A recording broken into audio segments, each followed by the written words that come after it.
Welcome back to scholarship Sarina. अस्सलाम वालेकुम। आज की वीडियो में मैं आप लोगों के साथ शेयर करने जा रहा हूँ KNB स्कॉलरशिप, जो कि फुली फंडेड स्कॉलरशिप है इंडोनेशिया से, और ये ऑफ़र की जा रही है बैचलर्स, मास्टर्स और PhD स्टूडेंट्स के लिए। और इस वीडियो को स्टार्ट करने से पहले मैं एक चीज़ लाजमी शेयर करना चाहूँगा आज, वो ये कि पाकिस्तानी स्टूडेंट्स के माइंड का एक जस्ट फोबिया है कि हमने UK जाना है, US जाना है या किसी भी यूरोपियन कंट्री जाना है। जब भी स्कॉलरशिप आती है इंडोनेशिया से, मलेशिया से या थाईलैंड वगैरह से, ताइवान से, पाकिस्तानी स्टूडेंट्स उनको प्रेफर नहीं करते, अप्लाई नहीं करते हैं। रीज़न वही माइंड का फोबिया कि हमने तो UK जाना है, US जाना है, CV में कुछ हो ना हो लेकिन वहाँ हमने जाना है, वहाँ जाके बेशक हमें बर्तन धोने पड़े, डिश वॉशिंग करनी पड़े, वहाँ पे उनके जाके कोई भी छोटे मोटे काम भी करने पड़े, वॉशरूम साफ़ करने पड़े, वो हम कर लेंगे, लेकिन हमने जाना यहीं पर है। हमें जो फुली फंडेड स्कॉलरशिप मिल रही है, जिसका स्टाइपेंड भी अच्छा है, हमने उसके लिए प्रेफर नहीं करना, उसके लिए स्ट्रगल नहीं करनी है। बस हमने धक्के खा खू के लाखों फीस पे करके एजेंट्स वगैरह की UK जाना है, US जाना है, बस ये हमने करना है। तो एक चीज़ मैं आप लोगों को बता दूं कि अगर आप KNB स्कॉलरशिप के थ्रू जाते हो या किसी भी अच्छी स्कॉलरशिप के थ्रू थाईलैंड जाते हो, ताइवान जाते हो, मलेशिया जाते हो, इंडोनेशिया जाते हो, कभी भी आप लोगों को रिग्रेट नहीं होगा। ये चीज़ की गारंटी मैं आज आप लोगों को दे रहा हूँ। चलते हैं आज की वीडियो की तरफ। आज की स्कॉलरशिप के थ्रू जो है ना किस तरह अप्लाई कर सकते हो, कौन कौन डॉक्यूमेंट्स चाहिए, इसका एलिजिबिलिटी क्राइटेरिया, तमाम चीज़ों को आज की वीडियो में मैं कवर करूँगा। चलते हैं। तो ये KNB की फुल फॉर्म यहाँ पे इन्होंने मेंशन की है, जो कि भाषा लैंग्वेज में है। इंडोनेशिया की जो ऑफिशियल लैंग्वेज है भाषा, उसमें KNB की फुल फॉर्म है। ये आप लोग देख लो, मुझसे नहीं पढ़ा जा रहा ये, क्योंकि ये भाषा लैंग्वेज है। ठीक है, ये इसकी जो है ना वो एब्रीवेशन इसका जो कह लो कि आप KNB इसकी शॉर्ट फॉर्म है। तो KNB स्कॉलरशिप ये इंडोनेशिया की गवर्नमेंट के थ्रू मिनिस्ट्री ऑफ एजुकेशन और ministry of science and technology की कोलैबोरेशन के साथ ऑफर की जा रही है बैचलर्स, मास्टर्स और PhD स्टूडेंट्स के लिए।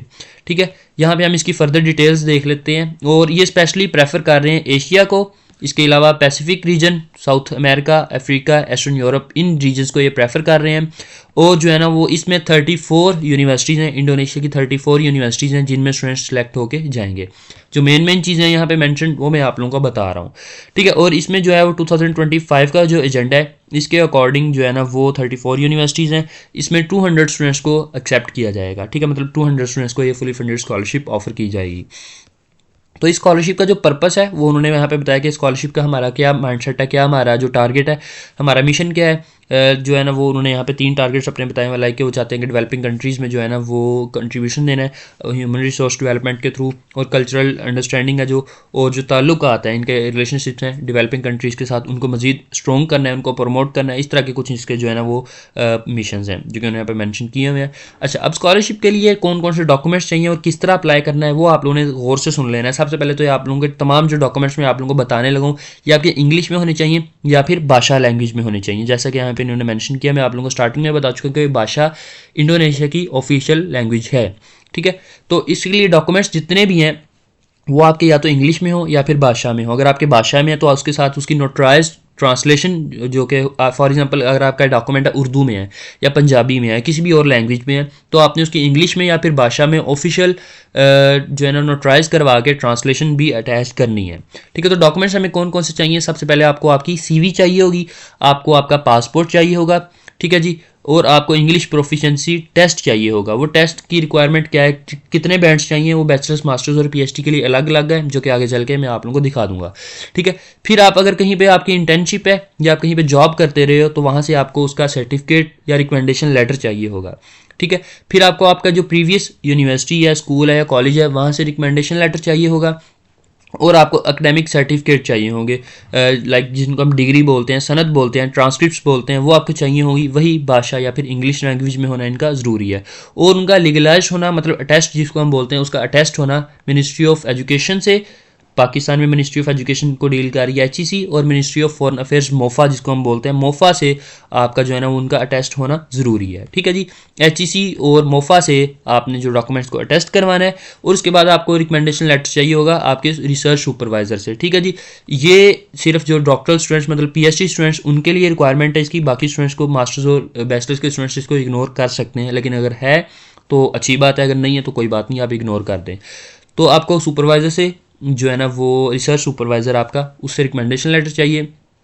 फिर उसके बाद आपको स्टेटमेंट ऑफ पर्पस चाहिए कि आप इंडोनेशिया में क्यों अप्लाई कर रहे हैं, क्यों अप्लाई जो है ना जाना चाहते हैं, क्या आपका जो पर्पस है वो। ये भी सिर्फ जो है ना PhD स्टूडेंट से रिक्वायरमेंट है इसकी, बाकी अगर अटैच करना चाहें तो बेटर है। ठीक है जी। तो ये तमाम डॉक्यूमेंट्स हैं जो कि आप लोगों ने लेने हैं। इन डॉक्यूमेंट्स को लेके आपने करना क्या है कि आपने जो है ना वो एम्बेसी है जो आपकी कंट्री में इंडोनेशिया की, वहाँ पे डॉक्यूमेंट्स को भेजना है। एम्बेसी भेजने का जो पर्पस है, आपने इन तमाम डॉक्यूमेंट्स को जो कि मैंने मेंशन किया है, इन तमाम डॉक्यूमेंट्स को एम्बेसी भेजने हैं। और एम्बेसी भेजने का पर्पस क्या है, आपने लेटर ऑफ रिकमेंडेशन लेना है उस एम्बेसी से। लाइक अगर आप पाकिस्तान में, तो आप पाकिस्तान एम्बेसी, पाकिस्तान में जो इंडोनेशियन एम्बेसी है उनको जो है ना वो इन डॉक्यूमेंट्स को इंडोनेशियन एम्बेसी को भेजोगे, वहाँ से आप लोगे। ठीक है, आप ये रिकमेंडेशन लेटर लोगे। ये जो एम्बेसीज़ की लिस्ट मेरे पास है, ठीक है, पूरी दुनिया में जो इंडोनेशिया की एम्बेसीज़ हैं उनकी है। तो हमने पाकिस्तान के लिए अप्लाई करना है। ठीक है, पाकिस्तान के लिए हम यहाँ आ जाते हैं, ये रहा पाकिस्तान। ठीक है जी, यहाँ पे अब इंडोनेशियन जो एम्बेसी पाकिस्तान में, उसकी तमाम डिटेल्स जो हैं यहाँ पे डिस्प्ले हो जाएंगी, वो हम देखते हैं। तो ये डिटेल्स आ चुकी हैं, ये आप लोगों ने देख लेना। उसका एड्रेस, उसका टेलीफोन, उसका जो है ना वो फैक्स, उसका ईमेल एड्रेस। ये पाकिस्तान में जो है एम्बेसी इंडोनेशियन, उसका एड्रेस इस्लामाबाद में जो कि है, और तमाम उसकी डिटेल्स, कॉन्टैक्ट्स वगैरह आ चुके हैं। ठीक है, तो बेशक आप इसका वीडियो को पॉज करके यहाँ पे स्क्रीनशॉट ले लो, या जैसे भी है आप इसको देख लो, या ख़ुद भी सर्च कर सकते हो। इस वेबसाइट का लिंक डिस्क्रिप्शन में मिल जाएगा, वो आप लोगों ने टेंशन नहीं लेनी। तो ये जो है ना डॉक्यूमेंट्स आपने लेके इस ईमेल पे भेज देने हैं, या इस एड्रेस पे भेज देने हैं, या जो भी इंस्ट्रक्शंस हैं उनकी, वो आप देख के उसके अकॉर्डिंग इनको ईमेल करो। और ईमेल करने के बाद जब आपको आपके डॉक्यूमेंट्स को वेरीफाई करेगी एम्बेसी, इंडोनेशियन एम्बेसी, वेरीफाई करने के बाद आपको लेटर ऑफ रिकमेंडेशन जारी कर देगी। ठीक है, तो ये आप लोगों को जो है ना वो यहाँ से आप एक्सेस कर सकते हो इस वेबसाइट को। ठीक है, यहाँ से आप एक्सेस कर सकते हो। फिर उसके बाद जब आपको एम्बेसी दे देगा आपका रिकमेंडेशन लेटर, तो आपने तमाम डॉक्यूमेंट्स, यही डॉक्यूमेंट्स जो कि मेंशन किए हैं यहाँ पे, इन तमाम डॉक्यूमेंट्स को दोबारा लेना है। और तमाम आपके डॉक्यूमेंट्स इन दो फॉर्मेट्स में होने चाहिए, जेपेग या फिर जेपीजी फॉर्मेट में होना चाहिए। और फाइल का साइज़ 300 KB से ज़्यादा ना हो। हर फाइल का, हर एक सिंगल डॉक्यूमेंट का साइज़ उन्होंने बताया हुआ है कि जो है ना वो, लेट्स सपोज आपकी सीवी है, आपकी सीवी 300 KB से ज़्यादा ना हो। इन तमाम डॉक्यूमेंट्स को लेके आपने ऑनलाइन पोर्टल पे अप्लाई कर देना है। साइन इन का आपको शो हो रहा है, साइन इन पे जाके आपने पोर्टल क्रिएट करना है। क्रिएट करने के बाद अपने तमाम डॉक्यूमेंट्स को वहाँ पे अपलोड कर देना है। ठीक है, उन्होंने ये भी चीज़ बताई है कि तमाम स्टूडेंट्स हैं उनका जो है ना वो एक ही पोर्टल होना चाहिए। ठीक है, एक ही अकाउंट होना चाहिए पर स्टूडेंट, ये नहीं कि दो अकाउंट्स बना के आपने डॉक्यूमेंट्स जो है ना वो अपलोड किए हुए हैं। ठीक है, तो ये उनका पर्पस है बताने का। तो ये आप लोगों ने देख लेना, इस तरह अप्लाई करना है आप लोगों ने। और जो यूनिवर्सिटीज़ हैं वो मैं आप लोगों को ऑलरेडी बता रहा हूँ, 34 यूनिवर्सिटीज़ हैं, या स्कूल कह लो या कॉलेजेस कह लो। 34 डिफरेंट यूनिवर्सिटीज़ हैं जो कि इस वक्त पार्टिसिपेट कर रही हैं, जिनमें 1000+ प्रोग्राम्स हैं। ठीक है जी, इनकी लिस्ट हम पेज के लास्ट पे चलते हैं, ये देख लो आप लोग। ये जो है ना वो यूनिवर्सिटीज़ हैं जो कि पार्टिसिपेट कर रही हैं, और इनके नेम भी मैं आप लोगों को दिखा देता हूँ। ठीक है जी, अच्छा पहले आप लोगों को नाम दिखा देता हूँ। ये मेरे पास एक डिटेल्ड PDF पड़ा हुआ है जो कि इस दफ़ा पार्टिसिपेट कर रहे हैं। ये तो पहले जो होस्ट यूनिवर्सिटीज़ हैं उनके फोकल पर्सन, उनके कॉन्टैक्ट्स वगैरह हैं। ठीक है, इन तमाम 34 यूनिवर्सिटीज़ के। फिर उसके बाद जो प्रोग्राम्स ऑफ़र कर रहे हैं वो उन्होंने सारे दिए हुए हैं। ये सबसे पहले PhD लेवल के लिए हैं, फिर मास्टर्स लेवल के लिए हैं। यूनिवर्सिटी के अकॉर्डिंग उन्होंने दिया हुआ है, हर यूनिवर्सिटी के डिफरेंट प्रोग्राम्स हैं, वो आप लोग देख लो। ठीक है, ये PDF भी मैं आप लोगों के साथ शेयर कर दूंगा, डोंट वरी। तो अब हम चलते हैं एलिजिबिलिटी क्राइटेरिया की तरफ। अगर आप बैचलर्स के लिए अप्लाई कर रहे हैं, bachelors then masters and PhD, तो बैचलर्स के लिए क्राइटेरिया सबसे पहले एज का, एज आपकी 21 ईयर्स ओल्ड ना हो। ठीक है, इससे ज़्यादा ना हो। अगर आपकी डेट ऑफ बर्थ देखा जाए, डेट ऑफ बर्थ से 31 दिसंबर 2025 इधर तक देखा जाए, तो आपकी एज 21 ईयर ओल्ड से अबव ना हो। फिर इसके बाद आपके पास हाई स्कूल की डिग्री होनी चाहिए। मतलब जिस तरह हमारे हाई स्कूल मीन के कॉलेज की जो डिग्री है, वो आपके पास इंटर की डिग्री होनी चाहिए, इंटर के जो सनद होनी चाहिए। मतलब कि आपके पास क्वालिफिकेशन होनी चाहिए। ऑफिशियल सनद बेशक ना हो, लेकिन आपके पास क्वालिफिकेशन होनी चाहिए। और उन्होंने एक चीज़ और मेंशन की, जिनके पास ऑलरेडी बैचलर्स की डिग्री है वो इसके लिए अप्लाई नहीं कर सकते। ठीक है जी, अगर जो स्टूडेंट्स कहते हैं हम वहाँ जाकर डबल डिग्री करना चाहते हैं, तो नहीं भाई, इस तरह का कोई सीन नहीं है, आप एलिजिबल नहीं है अगर आपके पास ऑलरेडी बैचलर्स की डिग्री है। तो अगर इंग्लिश प्रोफिशिएंसी की बात करें तो उस पर भी उन्होंने बहुत ज़्यादा रिलैक्सेशन दी है। आपके पास या तो जो है ना वो टेस्ट उन्होंने मेंशन किया है, ये टेस्ट होने चाहिए, इनके स्कोर्स उन्होंने बताए हुए हैं। या फिर अगर आप जो है ना वो ऐसे कंट्री से आ रहे हैं जहाँ की जो लैंग्वेज है, ऑफिशियल लैंग्वेज इंग्लिश है, या जो मेजोरिटी है वो इंग्लिश स्पीकिंग है, तो भी आपको इन टेस्ट की ज़रूरत नहीं है। या फिर अगर आप ऐसे जो है ना वो स्कूल से आ रहे हो, यूनिवर्सिटी से आ रहे हो, जहाँ पे जो है ना वो मोड ऑफ स्टडी या मीडियम ऑफ स्टडी इंग्लिश है, वो तब भी आप जो है ना वो इन टेस्ट के लिए एलिजिबल नहीं हो। आप ये टेस्ट के मतलब एलिजिबल मीन्स कि आपको इन टेस्ट की ज़रूरत नहीं है, आई मीन ठीक है। अगर आप जो है ना वो इंग्लिश प्रोफिशिएंसी सर्टिफिकेट जो कि पाकिस्तान में आपको इजीली मिल जाएगा तो उसके थ्रू भी आप अप्लाई कर सकते हो इन टेस्ट की, तो भी आपको ज़रूरत नहीं है, ठीक है। अगर आप जो है ना वो इंग्लिश प्रोफिशिएंसी सर्टिफिकेट प्रोवाइड कर देते हो तो फिर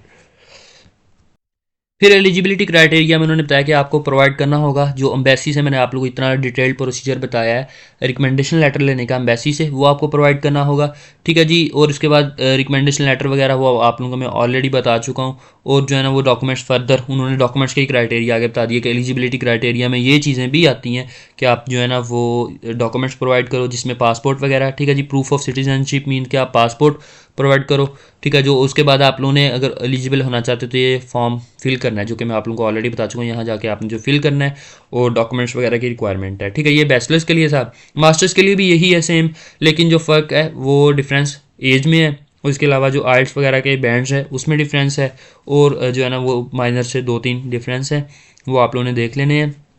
बाकी तमाम क्राइटेरिया वही है। और फिर डॉक्टरल के लिए भी सेम, आपके एज में डिफरेंस है, आपकी जो टेस्ट वगैरह के स्कोर्स और बैंड्स हैं उनमें डिफरेंस है, बाकी तमाम क्राइटेरिया सेम है, ठीक है जी। तो ये क्राइटेरिया है। अच्छा, एक और चीज़ ये हो गया, ये एलिजिबिलिटी क्राइटेरियाज पे हो गए। और फिर उसके बाद अनाउंसमेंट्स आ जाती हैं, जो लास्ट ईयर स्टूडेंट सेलेक्ट किए थे उनकी लिस्ट वगैरह आपको यहाँ पे मिल जाएगी। ये यूनिवर्सिटीज़ होगी जो कि आप लोगों को मैं ऑलरेडी दिखा चुका हूँ, ठीक है। इसके अलावा एक डिटेल PDF है जो कि यहाँ पे है, आप इसको डाउनलोड करके खुद भी पढ़ सकते हो, इसको अपडेट भी में भी वो कर दें थोड़ा बहुत। और इसमें तमाम चीज़ें जो वही एलिजिबिलिटी क्राइटेरिया, वही तमाम डिटेल्स जो कि आप लोगों को मैं ऑलरेडी अभी भी बता चुका हूँ, वो तमाम डिटेल्स आपको यहाँ पे मिल जाएंगी। स्टूडेंट्स जो है ना वो इसको देख सकते हैं। और एक और चीज़ जो कि इनकी तरफ से अनाउंस की गई है, ये आप लोगों ने देखना है, ठीक है जी। कि अभी KNB सिलेक्शन जो प्रोसीजर है या स्टूडेंट का जो है ना वो स्कॉलरशिप प्रोसीजर अभी स्टार्ट नहीं हुआ, वो उनकी तरफ से ऑफिशियल अनाउंसमेंट है KNB स्कॉलरशिप 2025, ठीक है जी। कि इसका जो है वो प्रोसीजर अभी स्टार्ट नहीं हुआ, उसके लिए उन्होंने तो बोला कि आप जो है ना थोड़ा हौसला रखो, टेंशन नहीं लेनी, अप्लाई करना है आप लोगों ने, ठीक है। तो उसके अलावा तमाम डिटेल्स जो हैं वो मैं शेयर कर चुका हूँ, जो ऑफिशियल अनाउंसमेंट थी वो भी मैंने आप लोगों को बताना ज़रूरी समझा, आप लोगों को बताई है। मजीद अगर कोई क्वेश्चन है, कोई क्यूरी है आप लोगों के माइंड में, तो आप मुझसे पूछ सकते हो। इसका लिंक्स आप लोगों को डिस्क्रिप्शन में मिल जाएंगे, इस वेबसाइट का लिंक, मेरे फेसबुक पेज का लिंक, मेरे व्हाट्सएप ग्रुप का लिंक, तमाम जो लिंक्स हैं वो आप लोगों को डिस्क्रिप्शन में मिल जाएंगे। ये वीडियो मैंने पास में भी अपलोड की थी, लेकिन ये कि कुछ चेंजेस थी, कुछ अपडेट्स थी, वो भी इस दफ़ा मैंने ऐड की हैं। और अगर मज़ीद स्टूडेंट्स कहेंगे कि हमें अप्लाइंग प्रोसीजर पे पूरी जो है ना वीडियो चाहिए कि पोर्टल पे आके किस तरह अप्लाई करना है, तो उसको भी मैं देख लूँगा। अगर जो है ना मुझे 10 to 12 या 15 रिक्वेस्ट भी आ गई तो भी मैं जो है ना इसको कंसिडर करूँगा और वीडियो अपलोड करूँगा इस पर। तो ये थी मेरी एक डिटेल वीडियो। अगर अभी भी कोई क्वेश्चन है तो आप मुझसे पूछ सकते हो, ठीक है जी। तो best of luck for this opportunity. Allah.